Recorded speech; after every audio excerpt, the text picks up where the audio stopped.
Mics on?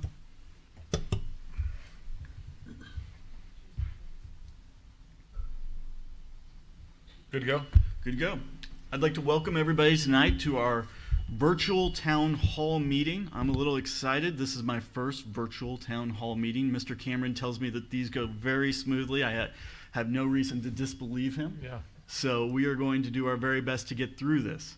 I'd like to start the meeting off by having our panelists introduce themselves, and then we're going to kind of go through the rules of the meeting and what I expect to happen tonight and kind of a loose framework. So I'd like to start over here.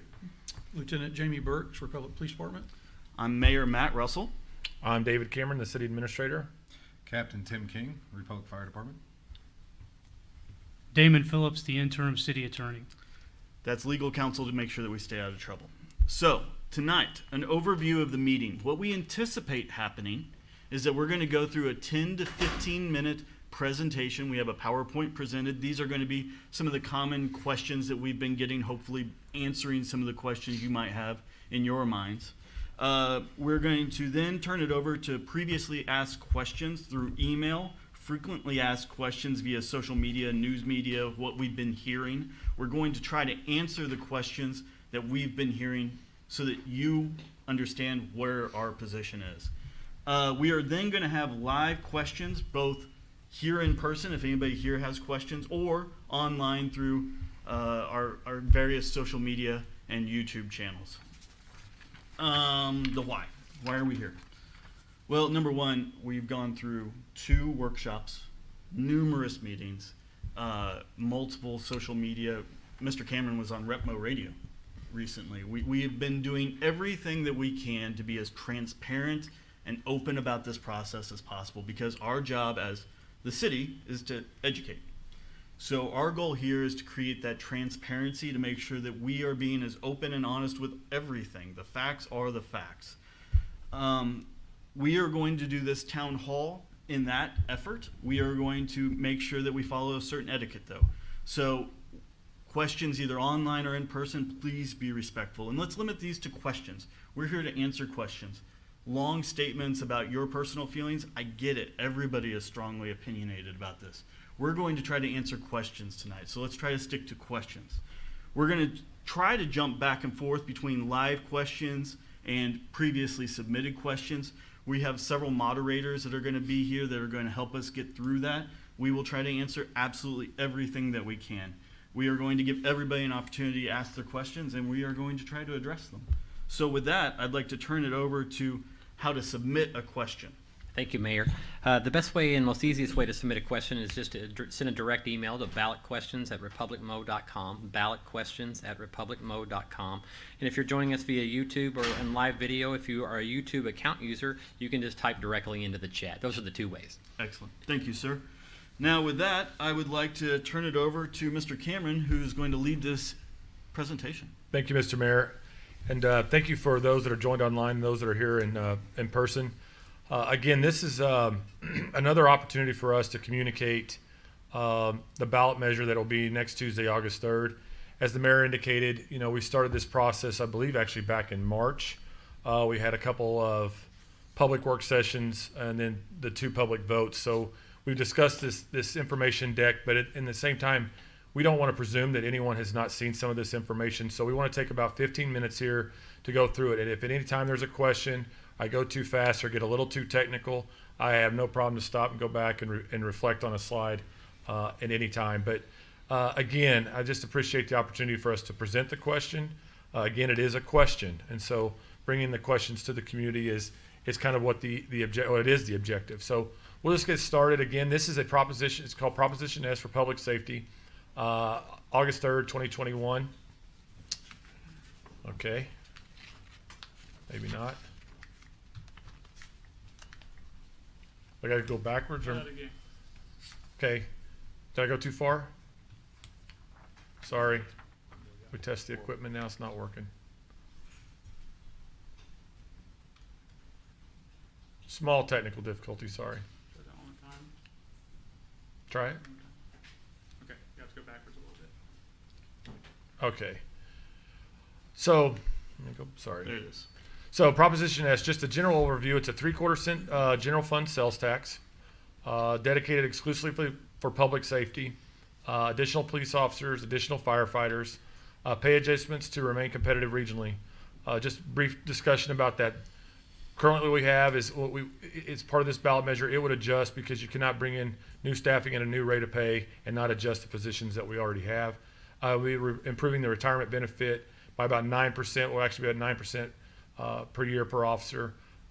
Tax would sunset in 25 years. So why this proposition the way it's drafted as it is? So in 2019, we presented this same measure. The discussion started actually in 2018 about the need for public safety funding, the deficit in public safety. And so the original proposal that came out in August of 2019 was a 1 cent ballot measure with no sunset that included city halls, the citywide cleanup, public safety, and some specific street projects. The feedback that we took from that ballot measure was, number one, it was too big of an ask. There was too many things on the ballot measure.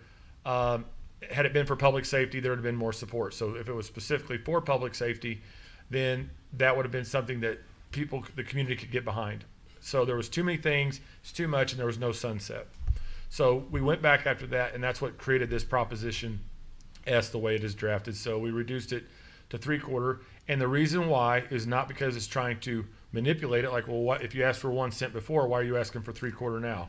Because we believe that with the growth of the city and what the 3/4 was, we could achieve that same objective now, and also adding the 25-year sunset. So what factor has created the public safety funding challenge? So people ask, well, what is so different from us, that why are we doing something different from everyone else? And so what this slide represents is that in the city of Republic, all the other cities in our surrounding area, Willard, Battlefield, Stratford, Nixa, Ozark, have a fire district. It's governed by an entirely different board than the city. So it's not even a city function of city government. It is its own independent board, and how they fund those in other cities is property tax levies. Springfield, which is just like Republic, they're a city administrated fire service. They actually have level property tax on their property tax to help offset it. They also have a sales tax that helps pay for their pension. In Republic, when it comes to property tax, we do not collect a property tax that pays for the fire department. So right there is what creates the public funding safety challenge for us. So had we had either a property tax similar to those cities, then it would be a lot more competitive than what it is, and we would have the additional resources. And so, Jared, I'm going to presume that anytime there's a question about a slide, you'll just throw that. Why a sales tax opposed to a property tax? So when considering this, we wanted to put this slide together, and I believe I presented this to the council before, is because on a sales tax, those that come through and shop and do business in our community would help pay for those services, whereas the property tax increase has two factors. I just took an example of a home of $200,000, and if you go to the Greene County website, you can find how all these calculations are created. So there is a valuation that you have to establish. So on everyone's home, if your home is valued at a certain price, they multiply that by 19%. That's not a City of Republic number. That's just one that's established for all homeowners. Taking that, it values at $38,000. You divide that by 100 to get your per 100 valuation, and you can see that to generate the same amount of money, you would have to pay $277 more on a $200,000 home in your property tax to create the same amount that the 3/4 cent sales tax would generate.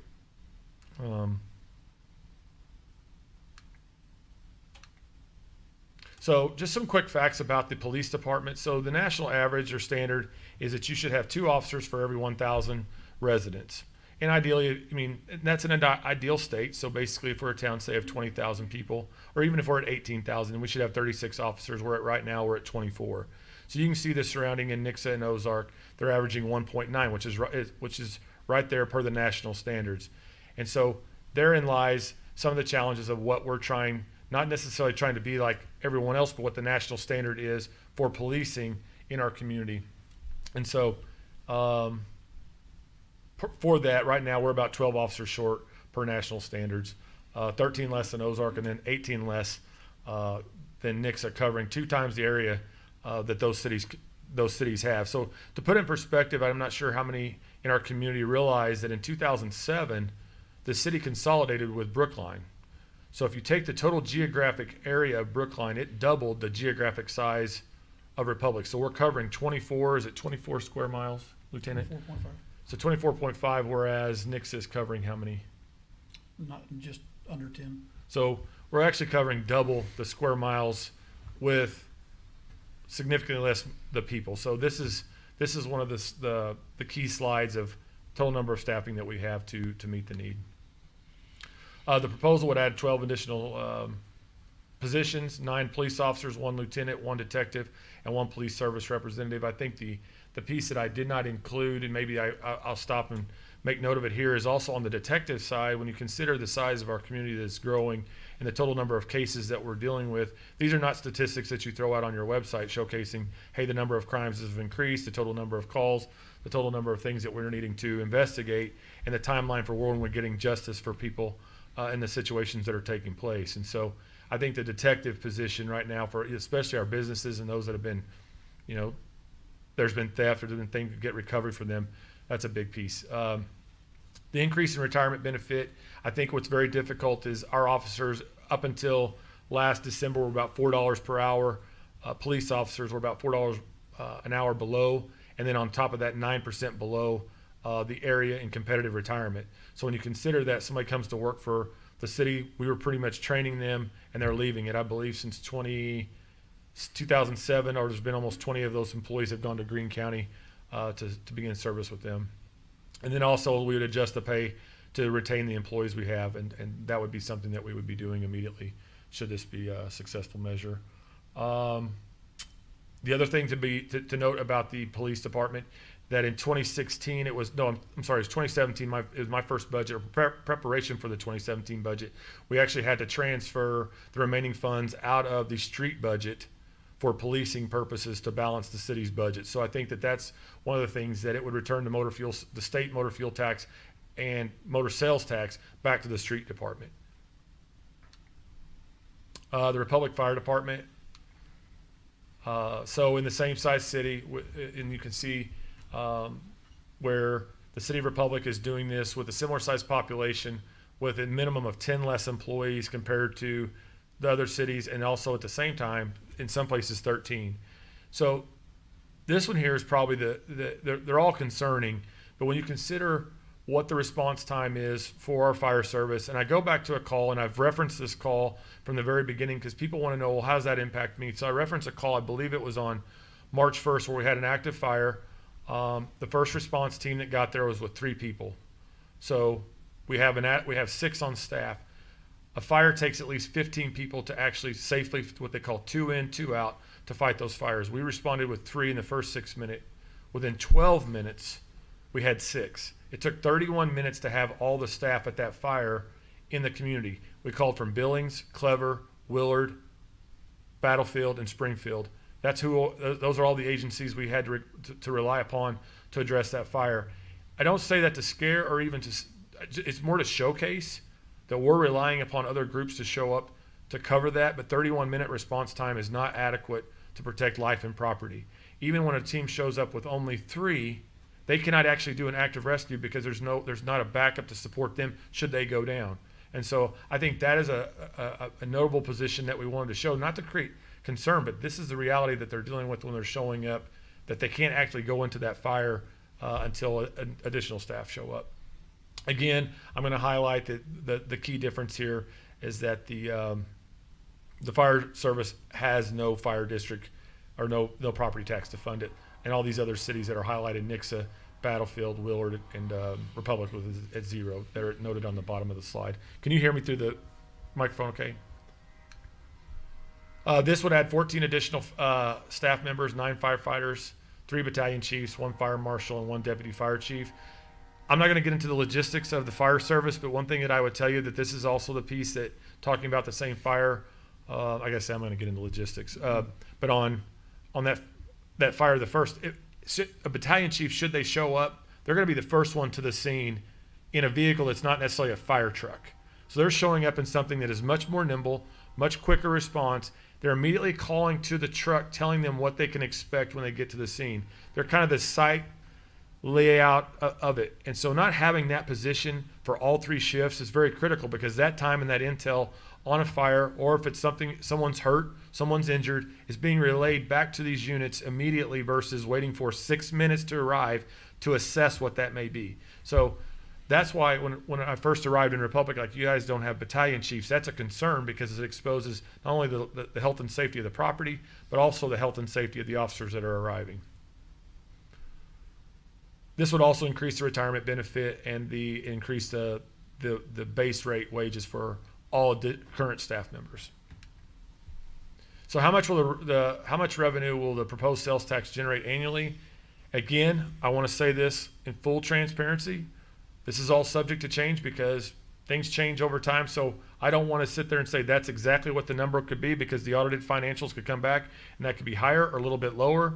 And so all that stuff would be made available to the public. But we anticipate in year 1 is 2.1 million. I do not have the slide up there, and I apologize, but the original need for both police and fire for benefits, additional pay, and additional staffing is 2.7 million.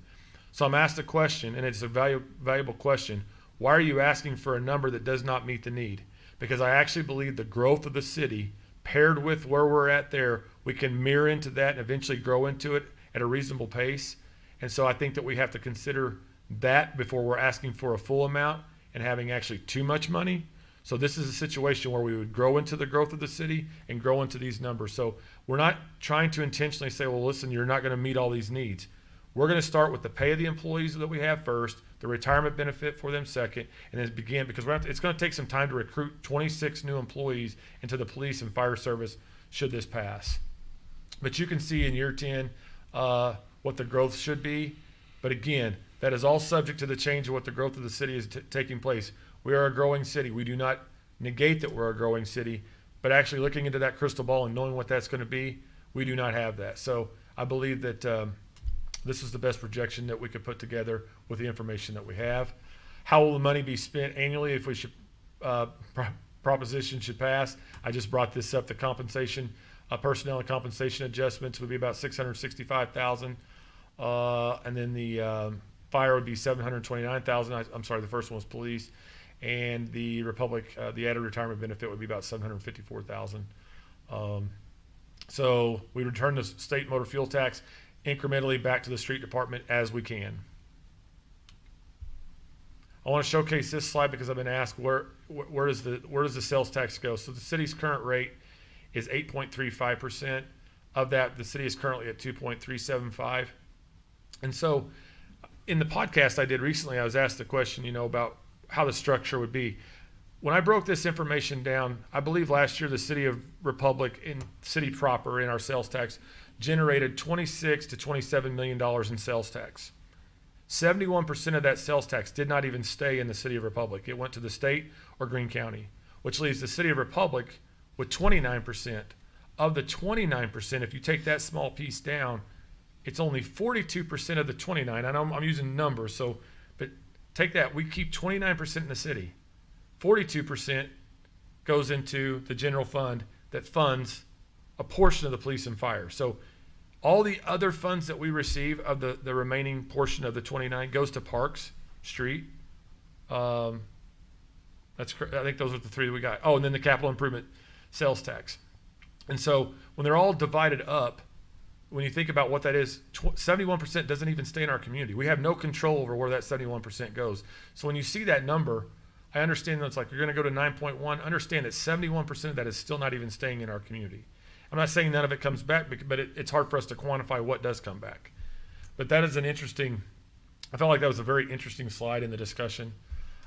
This is a question, area municipality sales tax rates. I'm not going to try to go through every single one of them and show you what all the information I know. What I will tell you is these are called capital improvements, called CIDs, capital improvement districts. So you can go to different places in different areas, and you look at your receipt, you're in a capital improvement district. I think there's 14 of them or 13. No, I'm sorry. I'm going to read those off. There's 1 in Battlefield. There's 8 of them in Branson, 1 in Nixa, 4 in Ozark. There's 0 in Republic. Rogersville has 1 and Springfield has 15. I'm not picking on one particular city, but I'm just going to use one for an example. If you go to a Lowe's in Republic, you buy a shovel, you're going to pay 8.35%. If the new measure passes, you're going to pay 9.1%. To buy that same shovel at the Lowe's in Ozark, I believe it's 10.35% because you're in a capital improvement district. Those districts are voted on by the property owners, so they establish their own tax upon themselves. So businesses are saying, we're paying more to pay for the infrastructure around it. So I'm not going to go into all the districts and why they have them, but there is at least right there 23, over 30 districts in in Southwest Missouri, and there are 0 in Republic. So when I hear that say, hey, listen, how will we compare to other cities? It's very difficult to compare when there's these other districts that actually raise the tax that'll be higher than what we are. Considering all of that, even if this was to be successful, we would still be about the middle of the road when it comes to the total tax that you pay in these different districts. And that's not playing with numbers. That's just these districts do exist, and we've outlined where they are and what they're titled and what the rate of the tax is. What about the growth due in property tax, new housing, and Amazon? So this is a great question that keeps popping up is like, well, what about property tax and all these houses that are going up that are paying? Understanding the Hancock Amendment is a very challenging law, but with that, in a summarized version, I've taken this example where you have 100 houses on a slide. The Hancock Amendment limits the ability for the city to grow more than 2% in our sales, in our growth. So with Amazon coming to Republic, and I'll use any business out there, I can't speak to what their property tax value would be. I'm going to estimate, I'm going to use one of the larger businesses out there, that their total tax per year is somewhere around $400,000. So what happens when you add into our inventory the total number of new businesses, it actually helps all of our tax rates go down because we don't get increased revenue from it. Our residents get a lower levy, and I'm getting way technical into the weeds, but it's very difficult. But all these new businesses actually keep your levy lower. And so they're not necessarily going into the city's coffer. So every year for the last 5 years since I've been here, you would think, wow, you just added Amazon, their sales tax is $400,000 more a year. It is, but the Hancock Amendment lowers it where the city only recovers about $50,000 citywide. So all 2,000 houses, if we added them this year, all it do will lower the levy to you, the homeowner. So your property tax, if you look at your tax receipts, you're going to see they haven't gone up over 2% over the last 5 years. But our total valuation in this city has skyrocketed. We've seen new business, new growth. But if you look at what we've recovered in that, it's nothing more than $50,000 a year. To put it in perspective, and I don't want to make light of $50,000, but one officer just to bring them on staff is $65,000 just to start one position. And we're talking about 26. So it's hard to keep up with the growth in that whenever that's the need of the city. So that's my best Hancock Amendment, and I'll answer any questions that might possibly come up with that, but I am not a Hancock Amendment expert, but I know that you have to limit that to new growth. The other question, and I'm going to stop to pause to answer this question because it's one of the questions that was asked, did we cut a sweetheart deal to Amazon that could have funded public safety? The answer to that is no. We gave the same opportunity that is what they call a statewide tax incentive called an enhanced enterprise zone that is a 50% tax abatement for 10 years. But again, all of that we don't even get to recover because of the Hancock Amendment. So when you look at McLean, when you look at Luge, you look at ROI Mercy, when you look at all those businesses, all of them got the exact same deal. There was no cash back incentive. There was no pay incentive. There was nothing that we took out of city budgets to say, hey, Amazon, come to Republic. They were coming, and we offered one incentive that is a statewide incentive that has been offered in every state, most likely in this entire area. So no matter what, they were going to get that incentive in this state somewhere. What if there is significant growth in our sales tax due to Amazon and other new development? This is a great question. As I mentioned earlier, the deficit is still there even with the measure was to pass. But this is a great question because in the podcast the other day, I mentioned what is not being asked of me. Well, it was like, what did you not include in the ballot measure? So what's not included in the ballot measure is a police substation that we need on the east side, police station 3, station 4 for the fire service, police vehicles, additional equipment, and additional training. And so station 3 has to be online by 2025 and will require 9 additional staff members. So again, that's not even included in this initial number. So what we're hoping and believing in is that we'll grow into our rate, and with our growth, it will sustain the growth of our department. So it's not necessarily like we have all this like, well, what if there's this windfall? what are you going to do with it? It's going to be to equip Station 3 with 9 more officers. So, and staffing and obviously there's apparatus that go with it. The other thing to consider, if there is a significant growth in our sales tax due to Amazon and other new developments, and we are seeing growth, make no mistake about it, we're probably one of the fastest growing cities in the state. So what would we see? What would we do with it? It's not like there's going to be a big cash position sitting in the city that's not going to public safety. It has to go to public safety. So what we would do is we would address Fire Station 3, and you got to remember well, maybe you don't remember, but there is measures out there that expire in 2017 and I believe 2027 and 2028. So what we would do is if there is additional funding and we don't have to consider the capital improvement sales tax, we would consider not even asking for a renewal of that. So there's positions that but it gives us time to evaluate what would happen if we did receive the additional funding. And this is the ballot question. Shall the City of Republic, Missouri impose a city sales tax of 0.75% to fund public safety, such tax to terminate automatically 25 years after the imposition thereof? So that is the question that the voters will see. I've been asked a question about, I guess I'll just get the questions I'll answer, but when it comes to public safety, to define that, but I'll answer that question in the questions. And that is all I have. Okay, that was not 15 minutes. No, you came kind of close. Well, your introduction took 4. Yeah, I'm sure it was my introduction that was the problem. All right, we're going to open it up for citizen questions. Jared, what do we got? Thanks, sir. We're going to start with previously submitted questions. So let's get what came in before the time of the meeting, either at ballotquestions@republicmodel.com or via social or anything. So some of these questions might be repetitive information you just stated in the presentation, but we want to make sure we ask them all. So the first question is, when comparing our tax rate with the surrounding larger communities, Nixa, Ozark, etc., why would we need a higher tax rate to provide emergency services? Difference in demographics, size, need to consider other budget issues. So basically is, why would we need a higher sales tax rate than Ozark and Nixa to provide the same emergency services? I'll take it. So going back on the slide, I'm not going to get to go back on the slide. I'm going to answer the question with the slide just so that we're all looking at the same thing and those watching online. Got it? Okay. Right here. Sorry. So right there in the bottom, the City of Republic doesn't have a dedicated property tax for the fire protection similar to other cities. So comparatively, we're actually using the same funding to fund 2 different departments that most cities are only using one funding source to take care of.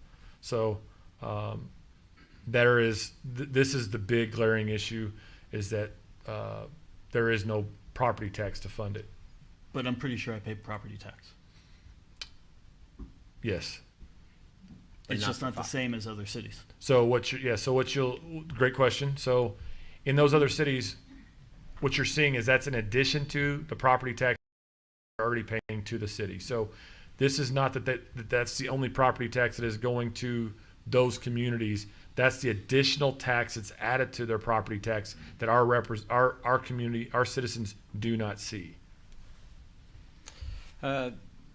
Similar type questions. I want to read them both, though. Does new housing and new business tax go toward and cover additional expenses needed for fire and police? And then the second one is, there is a ton of business development and people moving into the city contributing to revenue growth. So why does the city keep asking each citizen to pay more? I guess I'll take that question too. So let's start with the first one. Yeah.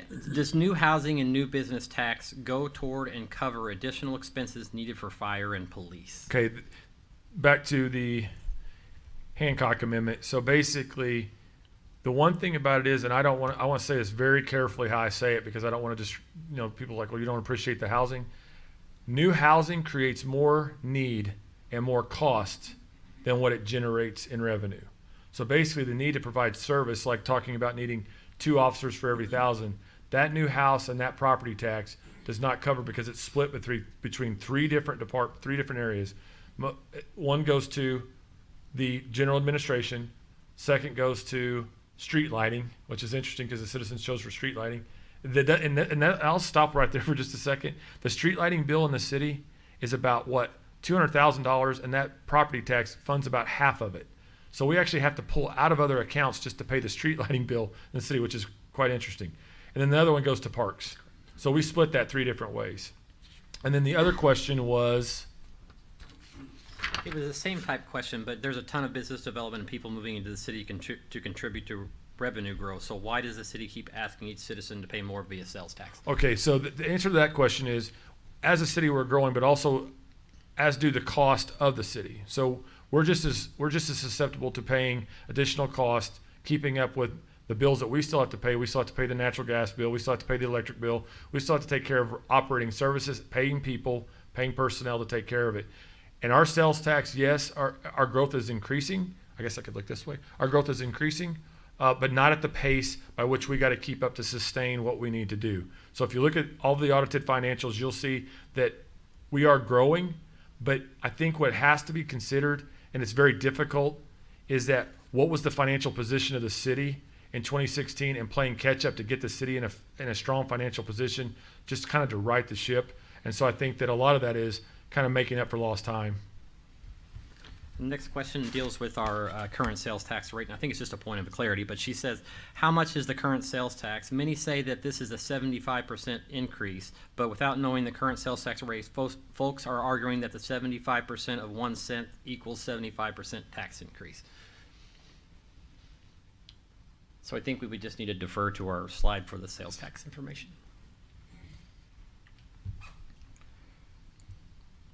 I'm not sure I understand the question.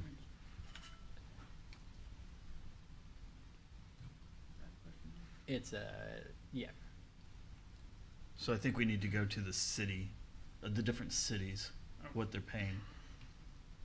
Our current sales tax rate in the city of Republic is 8.35%. Of that amount, Josh, will you go to that slide? It's at the end there. There, right back. Yep. Yep. The amount the city of Republic receives 2.375.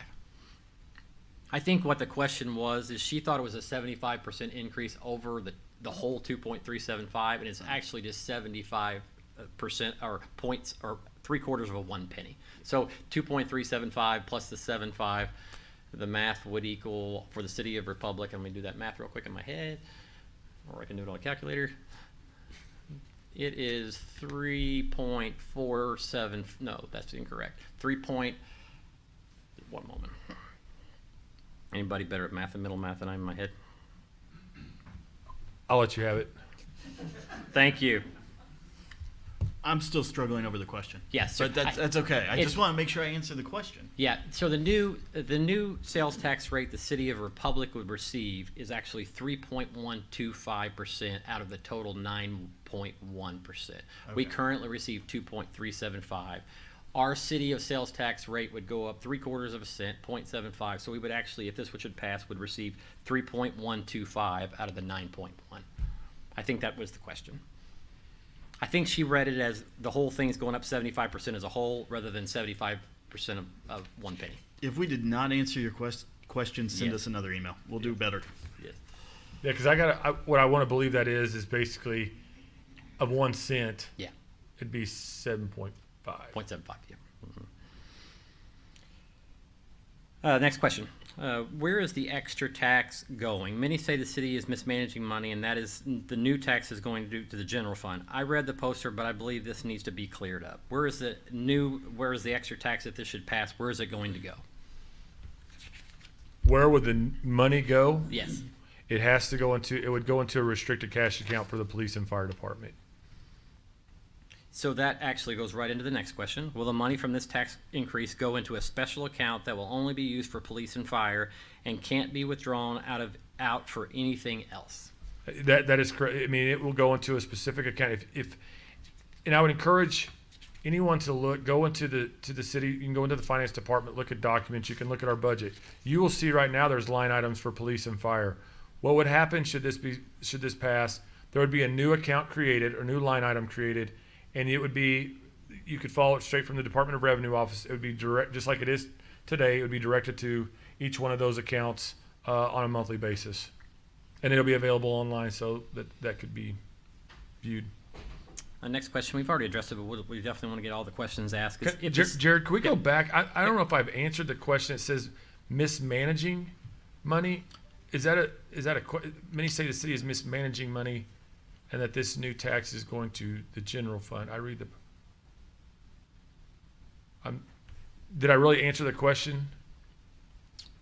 I'm not sure what the mismanaging is referencing, but I I'm could not- talk about, How about we talk about what we do to make sure that we're doing what we're supposed to Yeah. do? Let's talk about the audit. yeah, I think that I don't want to disregard that someone is making a statement of mismanagement, but I think that going back to 2016, the audit, when I first arrived, we did a new audit and looked at the financials, and that's where it became clear that the city had some challenges financially once everything we worked on. So we worked on getting the numbers straightened up. As a new administrator, that's what you want to do when you come into a new community. So we hired different auditors, had them take a different look at it. What's an audit? Thank you.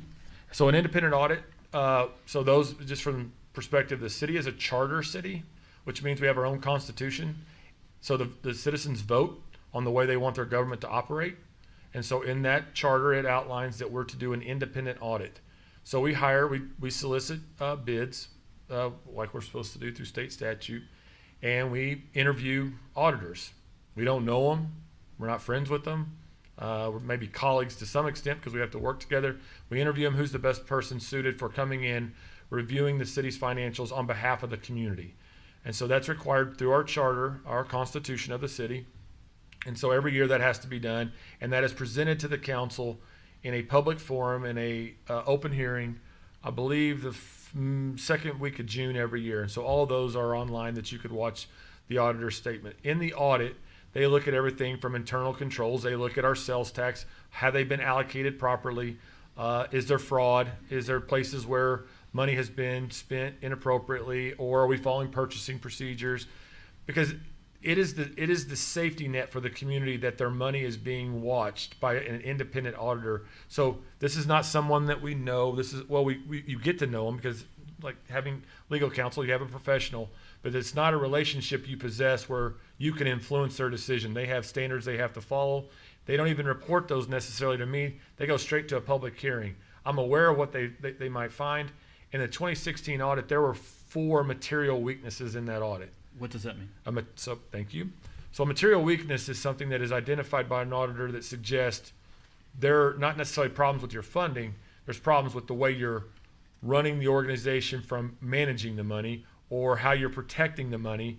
And what that means is you create separation of duties. So like my office does not handle any cash. It can't handle cash. So there are levels and layers of protection that have been established to make sure that those funds are accurately reported and accounted for and then reported back. In that first material weakness that was noted, and here's what's interesting. If they're an investor wanting to buy municipal bonds, they're going to look at your audits to say, okay, do you have clean audits? The city had clean audits with that were good, but there was things like there's some things you need to straighten up.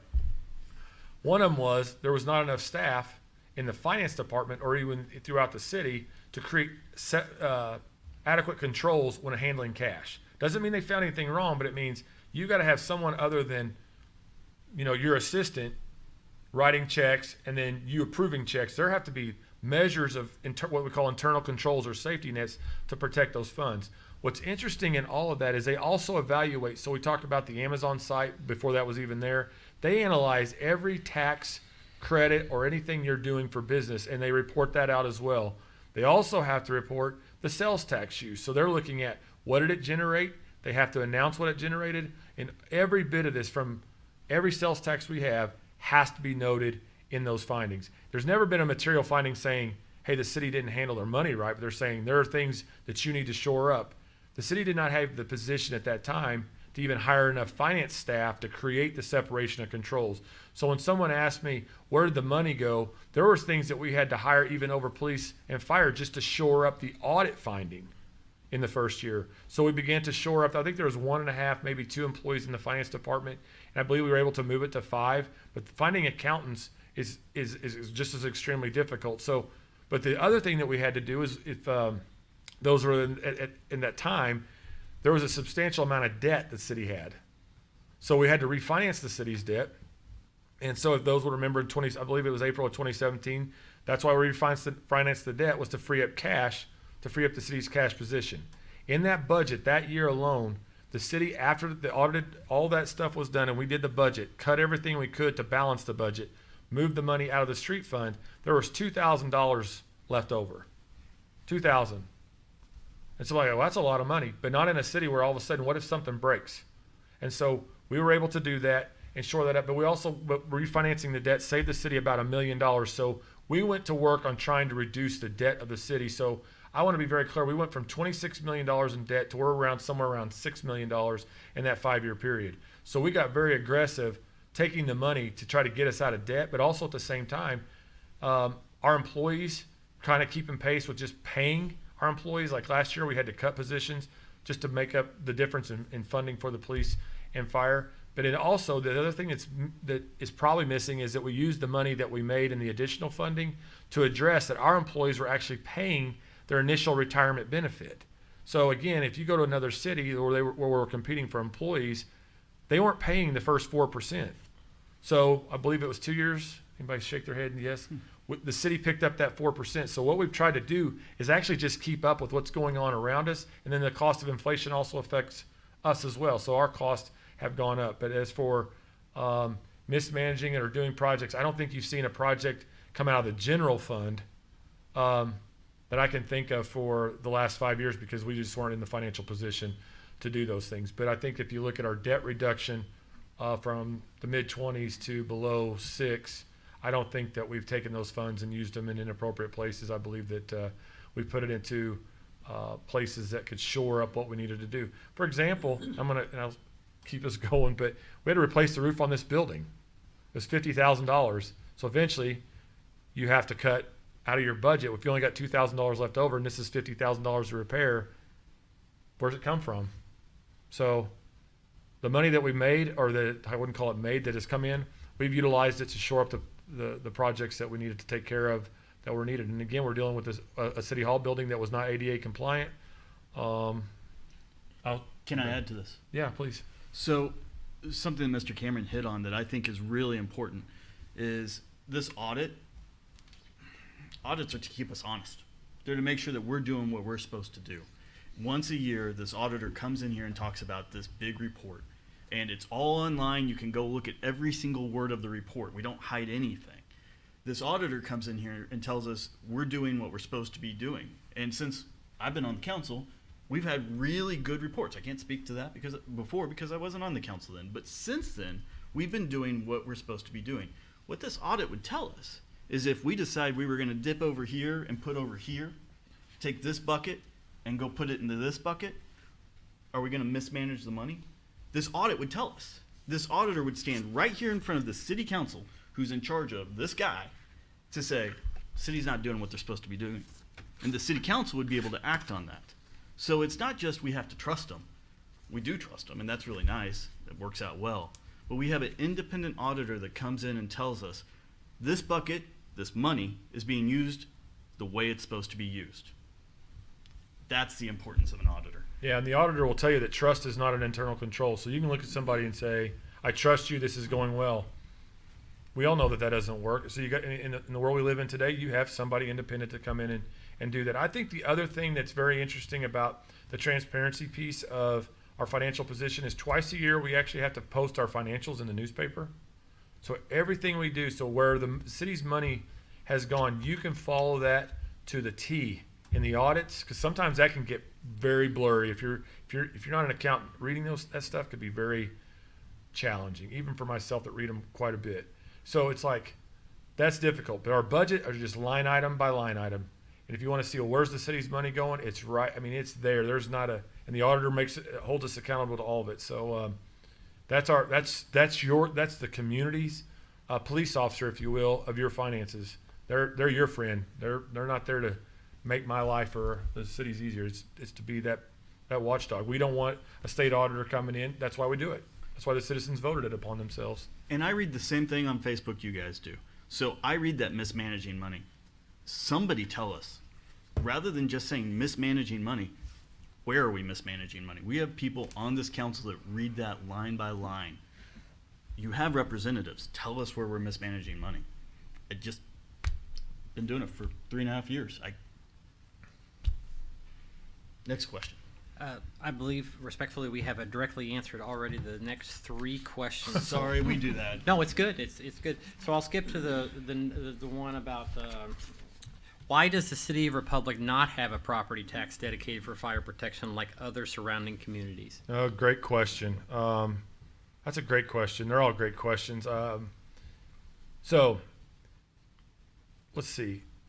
It was a year ago we began the discussion. After the last measure didn't pass, we began to say, listen, the only way the city does not have a designated property tax is because there is no fire district. So when you create a fire district or you create a fire tax, there would be a governing body that has to oversee it, just like the auditor. So these other cities and those fire districts, they're audited too. They have an independent auditor.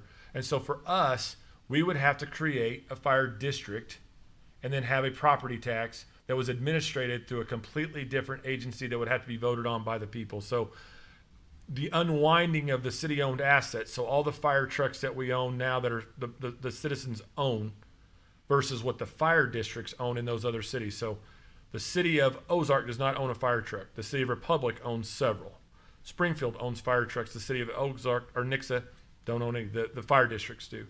So why we do not have one is because we do not have a fire district.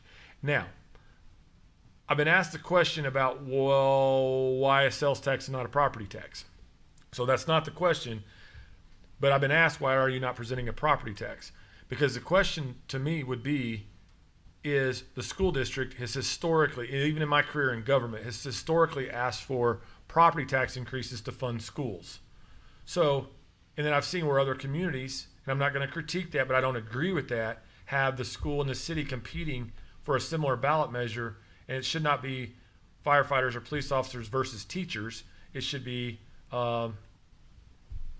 this is the measure, and it should be based upon a sales tax. So that's why we did not consider a property tax. One is because also it affects just the community, and I'd venture to say those that drive through the city or have accidents are not only City of Republic residents.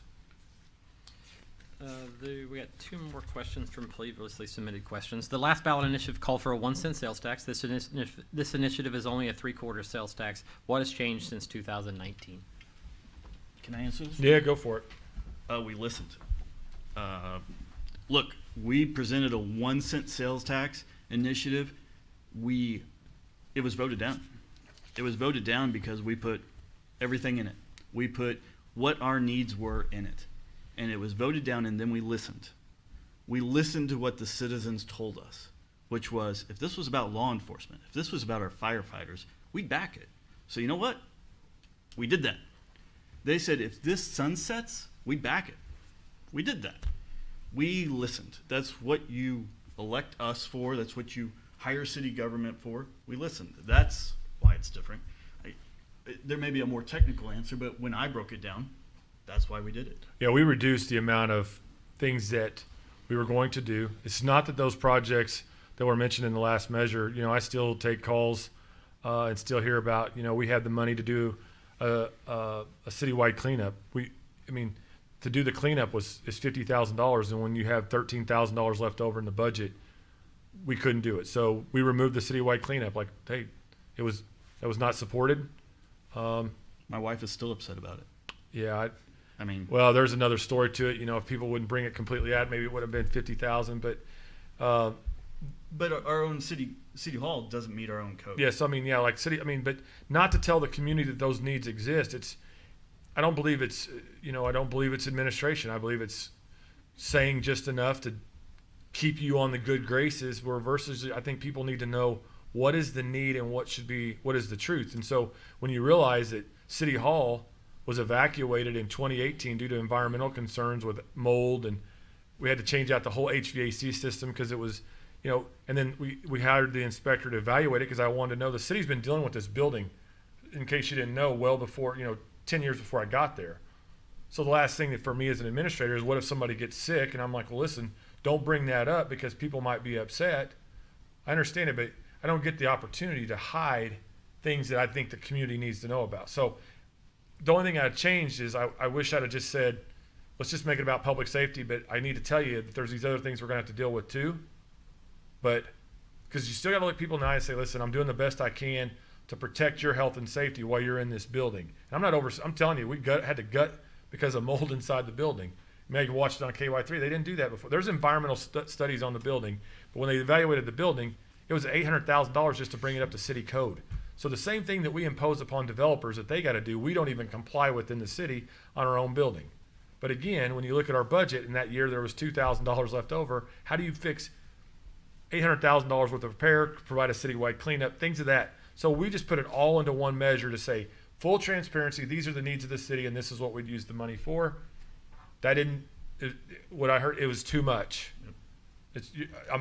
And what I've been told, and for me, the number one priority was, our number one priority in this city is public safety. If you look around on any of the files, the documents we have, if you ask my staff, if you go to a public works employee right now in this city, if you go into the builds department, you'll see the number one priority in the city, it says public safety. And so we've made it a priority. And so to do that, we had to say all those things still matter. And I'm still saying they still matter. But at the same time this is the number one priority we have to shore up. Having 3 people show up to a fire when there should be a minimum of 6 or 15, and some of the other situations. But we believe that knocking down those projects, removing them from the ballot measure, was one step that helped reduce the need. But at the same time, as we also believe, back to the question of, are we growing? I do believe that with our growth, hopefully, we're not asking the tax. I mean, by all rights, we could have asked for the 1 cent. And that would have meant, that would have taken all the pressure off the growth and development of the city. But I was like, you know what? We can see the growth that is taking place. Let us grow into that number and let the growth help us build and add more people versus asking for it all. So we're hoping and believing that our growth will meet the need of the 2.7 million. Because if you look at the number, it actually comes out to about 2.1, 2.2 estimates. So there's still a deficit of about 500,000 we'll have to make up. The next question is, how does the City of Republic have the funds to pay for things such as a new gateway sign? Why can't this money be used to fund public safety? So, great question again, and I've fielded this one. Is the city gateway sign was part of the 2017 capital improvement sales tax. So to understand the way the state statutes are written, the cities are given certain taxing categories that you can tax from. And there's one called a capital improvement sales tax. It does not allow us to pay for personnel. So the city originally had one for years that was called a stormwater tax to fix stormwater in the city. Well, the stormwater tax had built a budget, and we're like, listen, we don't have tornado sirens in the city. We were down 2 tornado sirens. The animal shelter, those that saw it before, it is something that I wish people could have seen what that facility was. And I'm grateful they didn't have to see it. But at the same time as that had to be addressed, ADA compliance. So one thing about it is our own city hall building was not ADA compliant. There are laws and rules that we have to follow to get to ADA compliance. We don't get an option. We had to change it. So we had a measure to address a number of things. Police cars, because the city was leasing police cars. They were leasing equipment for the cars. So we added, city, this is what we need, and the gateway sign was part of it. So there was $400,000 in all, just like the same slides we're using tonight. There was one slide to the community that we presented that included $400,000 in signage, not just the one.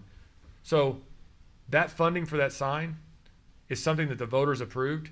And so the question I would say is, why are we doing that? And I think that's back to the question, will this money be used the way it was said? I believe that sign represents, the voters asked us to build a sign. They voted to put the sign in. And I believe that by doing that, we demonstrated that we are doing exactly the will of the people, what they voted for us to do, to demonstrate what that is. So while I knew that building it and doing that, there would be questions, but we cannot say, I don't think the city knew what they were doing that time, or the citizens knew that that was the right thing. We had to build the sign. And we presented that, and I believe that's what it is. So it cannot be used, that money could not be used for public safety, for boots on the ground. It is called a capital improvement sales tax by statute. And so the city had to follow that. Last of the previously submitted questions, and then we'll move to live questions. Why are the sidewalks along Highway 60 being redone? Why can't that money be used to fund public safety? So that is not a City of Republic project. That's a MoDOT project. So our funding, we have nothing involved in the highway sidewalks. And I think there was another question I had similar to this about, well, you had 60 and 174 improvements in the last ballot measure. It was actually 60, it was Maine and 174. So 60 and 174 was funded by MoDOT as well. Okay, we'll move to live. We'll first take one that came in via live via the chat, and then we'll move to a live in the audience. First one live via chat, and they were talking about bringing on additional police men and women and firefighters. If we bring them on and train them, is there a way we can contract them so they have to stay for at least 4 years? Well, I think when it comes to recruiting police and fire, we're going to have, I don't think it's just about putting police and fire out there as advertising. People are getting very, very aggressive on securing police and fire. So I have seen some places where they're doing incentives to sign on, but it's kind of like what they're doing in the nursing profession. You're signing certain agreements and agreements. It's something to consider if we're having a problem with recruiting the position. But the position we're paying and what we're doing, I believe we're going to will remain competitive. That I don't believe they'll want to go somewhere else because I don't think the pay in other places will match what we'll be able to do for them. I think the reason we lose them now is because they get up to $4 more an hour plus 9% more retirement. We'll take a question from. Sorry. Well, sorry. Go ahead. Go right ahead. Well, I think there are some legal things that we would have to follow if we started doing that sort of agreement. And so there's all sorts of lawyer questions I'm starting to think and ask in my head, but have you heard about that in your profession? There are places that do that. The only place that I've really heard that it's successful is in Florida, where all the departments kind of get together and they agree that they sign a contract, they work there for 2 years or whatever. If they leave before that 2 years is up, then they don't necessarily pay anything back, but other departments in the area will not hire them. So if they don't honor the contract, so that's the only way that I've actually seen that it works. I think the biggest challenge with that I would think about would be to the existing staff. If you did a sign-on bonus and you had to stay for 2 years or 4 years, those that are staff that have been loyal, that stayed with you for 10 or 15 years, that have stayed around through it, how would you make that right? So I think there would have to be a consideration that I'm sure that there's probably some HR standards. I see the HR director looking at me going, yeah. So I think everything is a consideration when you're recruiting, and so we'd have to evaluate those things with legal counsel as to whether we could or could not. I think there would be some legal challenges to that. Outside the box thinking, though. I do. Yeah. I do. Great. I saw where I think it was the city of Fayetteville, Arkansas. I saw a post, something that this last week, that they were offering a $4,000 sign-on bonus, but there were certain provisions in there. But I'd have to look at what that is. But I think that as we get moving through public safety in general for the future, I think there's such a demand for more officers. People wanting to get out of the profession just because of just what's going on, some of the negativity that goes with it. So I think it's a challenge for us no matter what we do. We'll take a first question from live audience. Melanie Taylor. So looking at how often we have had a tax increase in this area. 2017, we increased our sales tax from 7.85 to 8.35. We're back now, 4 years later, asking to increase our taxes to 9.1.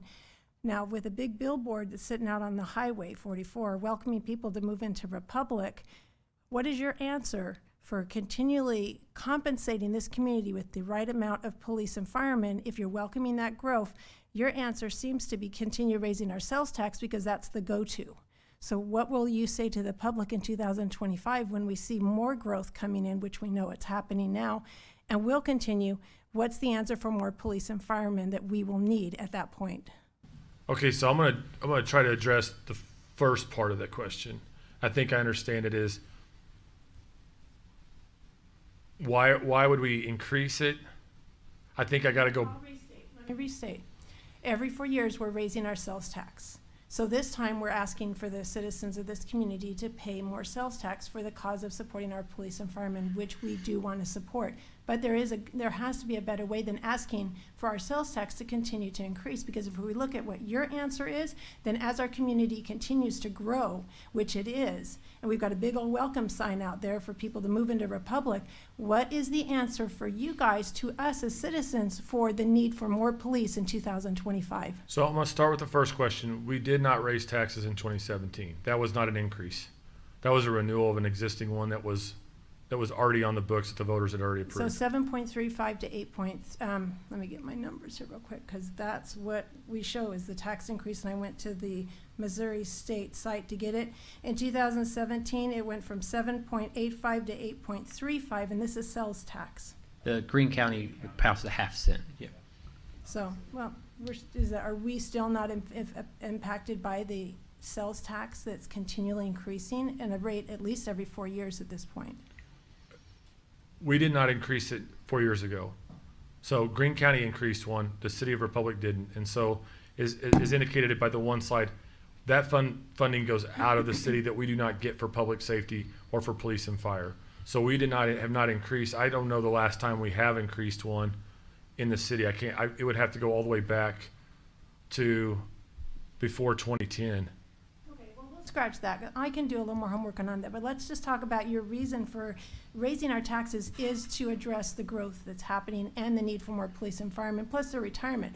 But if that's your answer, what is your answer to the citizens in 2025 when we see even more growth and need again for more police and firemen? Okay, so I want to back up because I think you're making an assumption that I'm talking about the growth of the city.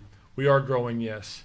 But what I identified and what I brought up in 2017, 18, and 19 before the voters is there is a deficit of 6.6 officers per 1,000 people today, regardless if we grow one more person.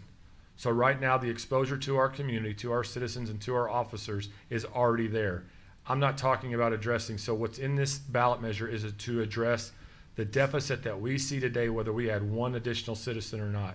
So what I mentioned in the one slide was what has not been included is in 2025 when we had to add Station 3 and we need 9 additional firefighters. I believe what we're saying is in this measure is that with the growth of the community, we believe it, with the 2,000 residential units that are coming on board, we believe that those growth, those shoppers, those things that are taking place and just what's going on, we believe we can make that number without asking our voters for more money 5 years from now.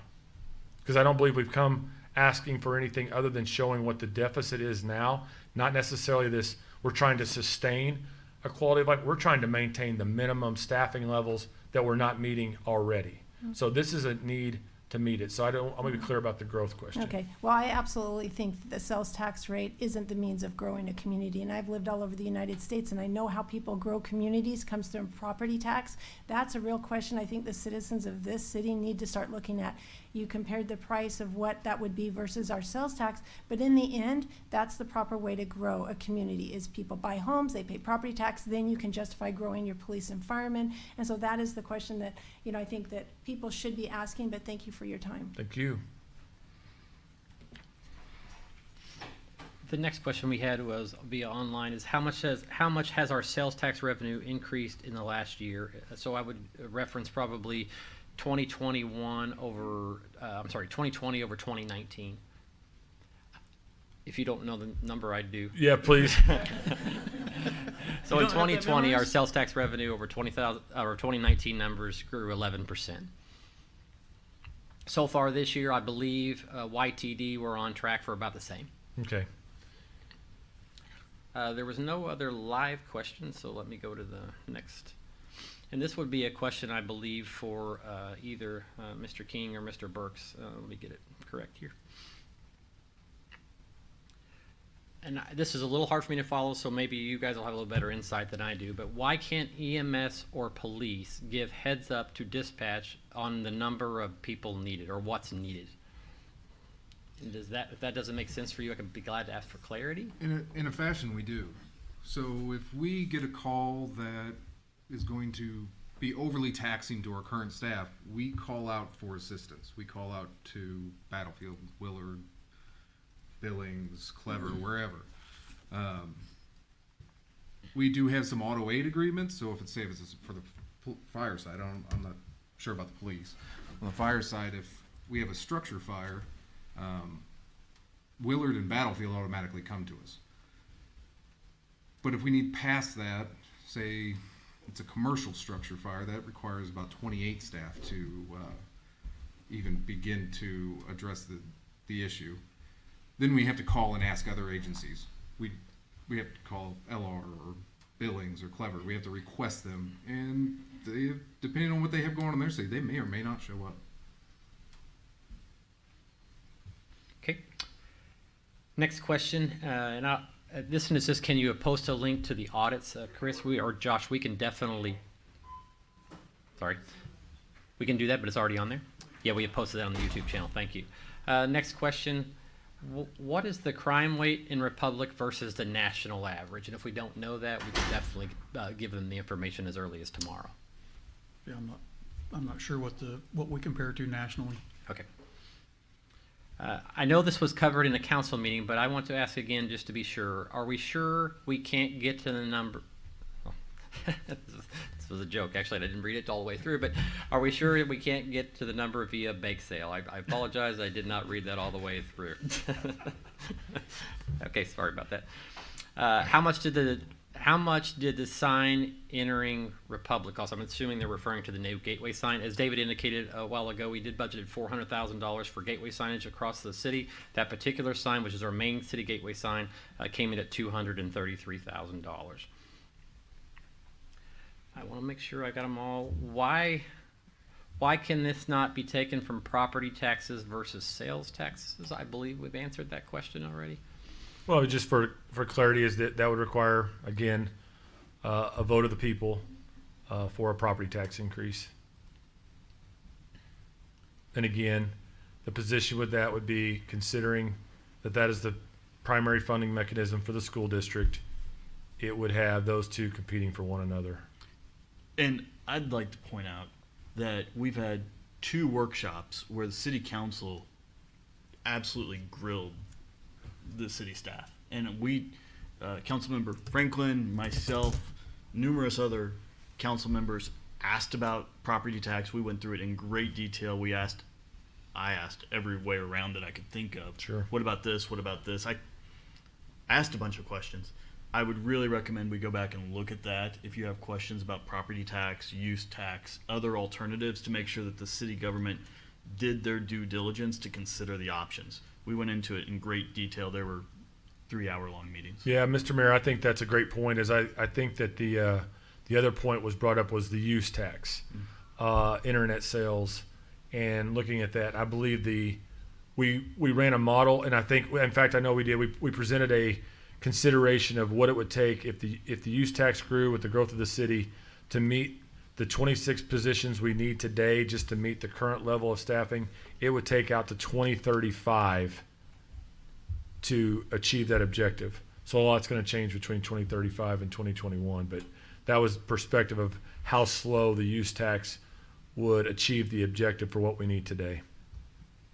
So we did evaluate all those measures and discussed it and presented those facts. So I appreciate you bringing that back up. We might have one additional one after this, but if Willard and Battlefield come anyway, why do we need more fire? So they do still have their own city to protect. We can't guarantee that they'll always show up. Just as we don't know, we can't guarantee to them that we'll show up, depending on what we have going on in our city. What a city should have is enough to initially mitigate that incident without the need of outside sources or outside agencies. Outside agencies are great, they provide a vital role, but we want to be able to protect our citizenry with what we have. And currently where we're at, if COVID wipes out a shift or something along those lines, if we have someone out on an injury, we already get below the minimum staffing to effectively mitigate anything. So It also in the fire and the police are similar in that, to where it's also a response time. I mean, to drive from Willard or Battlefield is quite a ways whenever, an officer's fighting for their life or a house is on fire. Willard's a long ways away.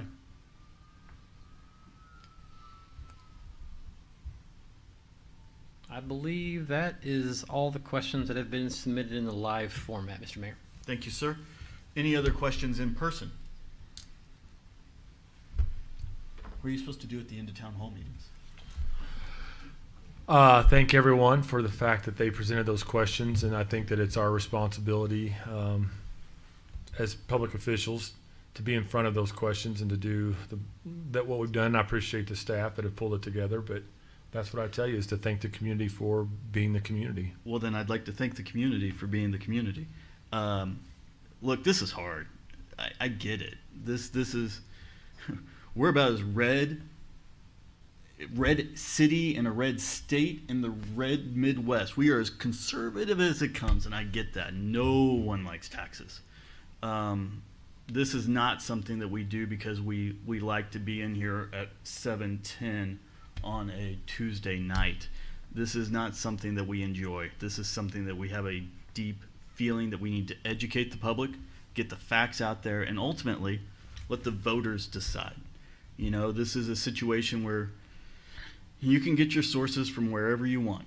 You can get it from Facebook, you can get it from facts, you can get it from going and looking at the audit and see if we're doing a good job. We invite you to do that. We are trying to be transparent. We are also trying to help. So if you have questions, the vote's August 3rd. We have open doors. We are easily accessible, probably too easily accessible. You can email us. You can find me on Facebook. You can reach out. We will answer every question that we can. And if we don't know the answer, we're going to say we don't know, and we're going to find out the answer. Sure. So thank you for your time listening to this. Thank you for the staff being here and helping. Thank you to the panelists for answering questions. And